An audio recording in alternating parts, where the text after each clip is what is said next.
Hello everyone, in this video I'm going to show you how to recover recently deleted photos on iPhone. So if you want to recover maybe by mistake, it happens that you delete the most important pictures or photos in your iPhone gallery.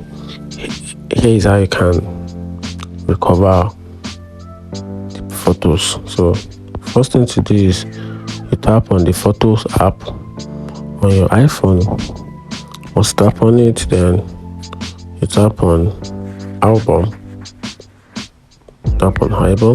then you scroll down, you scroll all the way down, then you tap on recently deleted. You tap on it, then it's going to specifically request for your phone passcode or your face ID. So just tap on view the album, then it will just automatically bring out the passcode option where you can input your passcode or you apply your face ID on your phone. So just tap on view album, then scroll for your phone password, then you tap on it, then right here you can see the list of recently deleted photos. Then just for example, you can just tap on this particular one, then tap on long click on it, then tap on recover, and that's it. If you find the video helpful, like and follow for more. Thank you.